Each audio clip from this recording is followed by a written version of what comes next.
Alright, so you have your Audi A4, you want to do rear brakes. I've already done the front, they're pretty straightforward. You want to do the rears, but you got an electric parking brake. So that's this right here. What that does is you pull your button and this motor just pushes the pads together, you know, clamps these two together and holds this shut, the rotor.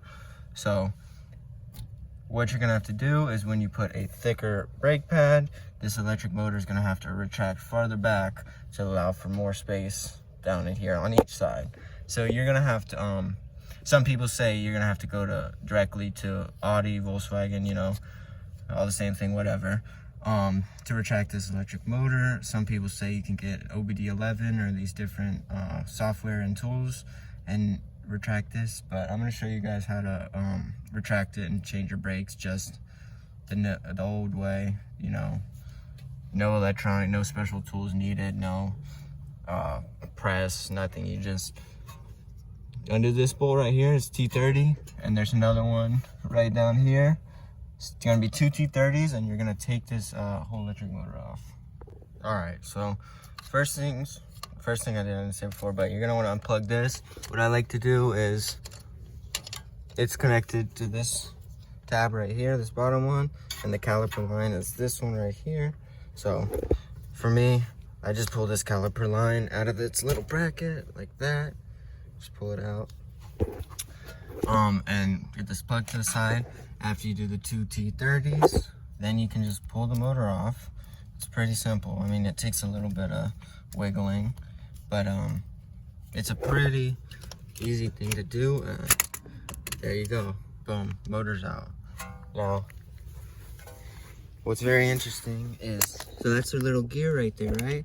That just spins counterclockwise and counterclockwise to loosen and tighten the brakes together and hold the car still. But what's very interesting, if you look at your, what is this one? T45, let me grab it out. It's not the exact same, but it's the same skipping a tooth, basically. It'll fit right into what that spline goes into. So what you're gonna do is you're gonna get your socket back here, and you're gonna insert it right in that hole. And you're gonna turn it like you on the motherfucking e-brake. So I'm gonna get my ratchet, and it's gonna be opposite of what you think. So right, this would be loosen, righty tighty, lefty loosen. You're gonna go clockwise to loosen. So you're just gonna spin this. It's pretty easy. You don't even need a ratchet. Let me take the ratchet off. Get this back here. Just spin it counterclockwise until it stops. So I'm gonna spin it till it stops, and then I'll come back to you. All right, so I just spun the motor out till it stopped, and now you're gonna see, oh, there's still no play, huh? You know, you spun it out. Why is there still no play? Okay, it's because it's retracted within itself. Now you have to push it back. So what I'm gonna do, I know, oh, you probably shouldn't do this. Fuck you, it's got old brake pads in. Get this right in between there, and just start prying. And look at that. Look at it, pulling itself out. Piston is retracting itself, and that's gonna give you enough room to put those new brake pads in, and that's it. That's, you know, if you know how to do brake shop, then you can easily do it with the electronic parking brake. It doesn't have that much complication. It's like, after you're done, when you do the e-brake a couple times, it'll reconfigure itself back to where both sides are the exact same and are completely, what it will do basically is when you pull the e-brake up, it'll spin both motors till stop, whether that's the same amount of spins on both sides or different amount of spins on both sides. It's gonna spin them till stop, and once they're both at stop, they're both gonna be configured and be ready to go.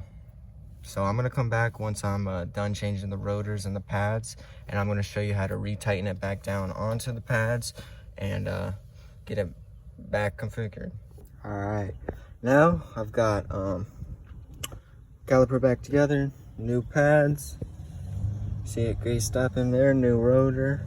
It's a little dirty just from brake cleaning and brake dust, but Loctited that bolt in there. Plug this back in. You're gonna put the caliper back on. And what you're gonna wanna do is you're gonna grab your T45. It's right here. Grab your T45 and you go back on the socket. And it's gonna be tightened from where you were all the way loose. So now you're gonna wanna go all the way tight. So what I do, spin it all the way tight. So currently inside the car, and you can feel it tightening down on the caliper. So this is gonna be all the way tight. It shouldn't, should be hard to spin it. Yep. So right now, the caliper is in its mind, I guess you could call it, is fully engaged, right? So, fully engaged, the other side is disengaged. What I do is I get it fully engaged and then go back 1, 2, 3, 4, 5. I go 5 turns. Now this doesn't have to be specific because when you go inside, turn the car back on, after you finish this whole process, you're gonna pull the e-brake, and whether both of them are at the same length from being fully engaged or not, it's going to fully engage both of them, so they'll be back at the full length basically. So now from here, you just slap this motor back on, just like that. You know, what happens is sometimes the splines don't line up exactly, so you're gonna wanna just be careful not to break the splines and line it up correctly. And then you put the 2 bolts back in and you're done with your brake job. You got new rotor, new pads. You didn't have to use any new tools. That's pretty much it.